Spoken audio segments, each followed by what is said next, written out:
আজকে সব মজার রান্না করছি, সাথে মজার মজার হাঁড়ি ভরা পিঠা তৈরি করছি নিজেদের জন্য এবং বোনেদের জামাইদের জন্য। হ্যালো এভরিওয়ান, আসসালামু আলাইকুম। সবাই কেমন আছেন? আশা করি সবাই অনেক ভালো আছেন।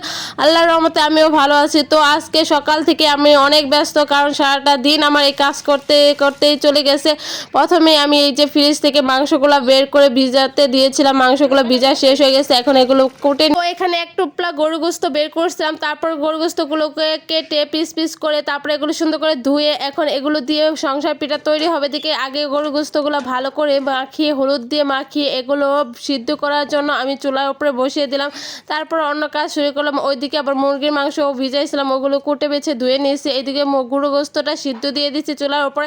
এইদিকে আরেকটা চুলায় আমি কড়াইটা বসিয়ে দিয়েছি মুরগির মাংস রান্না করার জন্য। যাই হোক, প্রথমে আমি পেঁয়াজ কুচি দিয়ে তারপরে এগুলো একটু ভাজা ভাজা করে এরপর গরম মশলাগুলো ছেড়ে দিলাম। এরপর জিরা বাটা, আদা বাটা, রসুন বাটাগুলো আগে বেটে রাখছিলাম, পরে এগুলো দিয়ে ভালো করে মশলা আগেটা কষিয়ে নিচ্ছি। তারপরে এই যে মুরগির মাংসগুলো এখানে দিয়ে কষানো লাগবে। যাই হোক, মশলাগুলো আগে ভালো করে কষানো লাগবে। তারপরে দিয়ে দিলাম হলুদের গুঁড়া, মরিচের গুঁড়া, স্বাদ মতন লবণ। এরপরে দিয়ে দিলাম পানিটা দিয়ে মাংসটার জন্য আগে মশলাটা ভালো করে কষিয়ে নিচ্ছি। এই যে দেখতেই পাচ্ছেন মশলাটা কিন্তু কষানো শেষ হয়ে গেছে। এরপরে মুরগির মাংসগুলো এর মাঝে ছেড়ে দিলাম, ছেড়ে দিয়ে ভালো করে এগুলো কষিয়ে নিতে হবে। কারণ তরকারি রান্না খেতে তরকারি কষানোটা যত ভালো হয় তরকারিটার স্বাদটা কিন্তু তেমন ভালো হয়। যাই হোক, এখানে অনেক মুরগির মাংস, সাথে আবার আলু দিয়ে দিব, তাই একটু ঝালটা একটু বাড়িয়ে দিয়েছি। এর মধ্যে আলু দিয়ে এই যে মাংসটা কিন্তু আমার কষানো শেষ হয়ে গেছে। তো মাংসগুলো কষানো শেষ হয়ে গেছে। এখন আমি এখানে ঝোলের পানির জন্য অ্যাড করে দিলাম পানি দিয়ে তারপরে কিছুক্ষণ জাল পেরে এই যে এখানে দিয়ে দিচ্ছি সবুজ সবুজ পাতা, এগুলোকে বলা হয় পলা পাতা। এগুলো দিলে তরকারির স্বাদটা আরও দ্বিগুণ হয়, কারণ এই পাতাগুলো তরকারির মধ্যে পলার মধ্যে দিলে এগুলো গ্রান হয় এবং তরকারিটা একটু ভালো লাগে। এদিকে ওই যে গরু গোস্তগুলো সিদ্ধ করতে দিয়েছিলাম, এগুলো সিদ্ধ হয়ে গেছে। মা এগুলো পাটায় ছেঁচে, কারণ গোস্তের পিঠা তৈরি করতে গোস্ত লাগে। এখানে মুরগি গোস্ত হলেও হয়, গরু গোস্ত দিয়ে এই পিঠা বেশি বানানো হয়। কোরবানি ঈদের মধ্যে এই পিঠা বেশি তৈরি হয়। যাই হোক, এদিকে কিন্তু মুরগি মাংসটা রান্না করা শেষ হয়ে গেছে। আমি বাটিতে ঢেলে নিচ্ছি। দেখতেই পাচ্ছেন কালারটা কত সুন্দর আসছে। যেমন দেখতে সুন্দর হয়েছে, খেতেও কিন্তু তেমন দুর্দান্ত হয়েছে। এদিকে চালের গুঁড়ি করে আনছিলাম, ওই যে গোস্তের পিঠা তৈরি করা লাগবে তার জন্য চালের গুঁড়িগুলো আগে ভাঙিয়ে আনছি। এখন এই যে গরম পানিটা বসিয়ে দিয়েছি, এর মধ্যে সামান্য হলুদ দিয়ে দিয়েছি, কারণ এই পিঠাটি হলুদ দিয়ে তৈরি করলে হলুদ কালার দেখতে সুন্দর লাগে। যাই হোক, এদিকে কিন্তু আমার পিঠা তৈরির জন্য কাজ করা হচ্ছে। এদিকে আমি আবার পিঠার পুরটা তৈরি করছি। এদিকে মাগুলো আটাগুলো মানে হাত দিয়ে মথে নিচ্ছে। আমি পুরটা তৈরি করার জন্য এখানে গোস্তগুলো যে ছেঁচে রাখছিল ওই গোস্ত দিয়ে দিচ্ছি, সাথে এবার আলুগুলো দিয়ে দিব, কারণ এখানে অনেক পিঠা তৈরি হবে, বেশি গোস্ত ছিল না, তার জন্য এখানে কিছুটা আলু ভুজিরি করে দিয়ে দিয়েছি, কারণ আলু ভুজিরি এই গোস্তের সাথে যায়। ওইদিকে মা কাই তৈরি করে ফেলছে। এদিকে আমার পুরটাও রেডি হয়ে গেছে। মা পিঠা বানানোর জন্য বসে পড়ছে। আমি আর মাই সবকিছু তৈরি করতেছি, কারণ আপুরা এখনো আসে নাই। যাই হোক, এখানে আমি আর মা সবকিছু রেডি করে তারপরে তাদেরকে খাওয়াবো।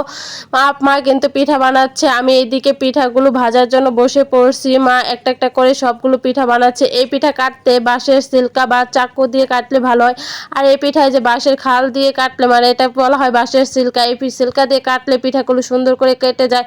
দেখতেই পাচ্ছেন অনেক পিঠা তৈরি হয়ে গেছে। এদিকে আমি কড়াইটা বসিয়ে দিয়েছি আরেক চুলায়। এই চুলায় আমি এখন তেল দিয়ে দিয়েছি। তেলটা গরম হতে আমি একটা একটা করে পিঠাগুলো ছেড়ে দিচ্ছি। এই পিঠাগুলো বেশিক্ষণ ভাজতে সময় নেয় না। যাই হোক, একটু উল্টে পাল্টে ভেজে একটু লালচে লালচে হয়ে আসলে নামিয়ে নিব। আমি এখানে 3-4টা পিঠা দিয়ে দিয়েছি, কারণ আমাদের কড়াইটা ছোট। এদিকে মা কিন্তু অনেক পিঠা বানিয়ে ফেলছে, এই যে দেখতেই পাচ্ছেন।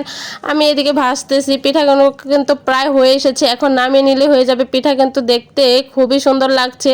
এই পিঠা দেখতে যেমন সুন্দর, খেতেও কিন্তু দুর্দান্ত। এই পিঠা আপনাদের এলাকায় কি পিঠা বলা হয়? আমাদের এলাকায় সংসার পিঠা বা গুস্তের পিঠা বলা হয়।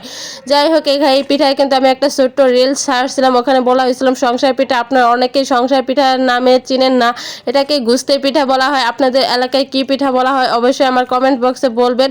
আমি এদিকে পিঠা বানাচ্ছি আর খেয়ে টেস্ট করছি, কারণ আমি যেটাই বানাই আগে খেয়ে টেস্ট করে দেখি কেমন হয়েছে। এই পিঠাগুলো কিন্তু খেতে অনেক ভালো লাগে, আর এই পিঠা আমার মেজো দুলাভাইয়ের অনেক পছন্দ, তার জন্য এই পিঠাগুলো তার জন্য বেশি করে তৈরি করি সবসময়, তার জন্য এই পিঠাগুলো আমরা বেশি বানাই। এদিকে মা পিঠা বানাচ্ছে, আমি আবার কি করতেছি, সময় প্রায় শর্ট হয়ে গেছে, বিকাল হয়ে গেছে। সারাদিন এই কাজ করতে করতে সময় চলে গেছে। যাই হোক, এখানে আমি পোলা রান্নার জন্য প্রথমে পেঁয়াজ দিয়ে দিয়েছি, তারপরে যে পোলা চালগুলো ধুয়ে তারপরে পাতিলে দিয়ে দিলাম। তারপরে কিছুটা গাজর কুচি করে দিয়েছি, কারণ গাজর কুচি পোলার মধ্যে দিলে পোলাটা দেখতে সুন্দর হয়। এদিকে কিন্তু আমার পোলাটা হয়ে এসেছে। আর এখানেও কিন্তু আমি পোলা পাতা ইউজ করছি, কারণ এই পাতা দিলে এরকম একটা গ্রান আসে, এই গ্রানে কিন্তু মনোমুগ্ধকর হয়ে ওঠে। যাই হোক, আমার পোলাটা রান্না কিন্তু অনেক সুন্দর হয়েছে, অনেক ঝরঝরে। এদিকে কিন্তু পিঠা বানানো শেষ হয়নি, আমি আবার লেগে পড়ছি পিঠা বানাতে। মা বানাতে বানাতে হয়রান হয়ে গেছে, এই পিঠা বানালেই শেষ। যাই হোক, আজকে ভিডিওটা কেমন লাগছে অবশ্যই কমেন্ট করে জানাবেন। সবাইকে ধন্যবাদ এত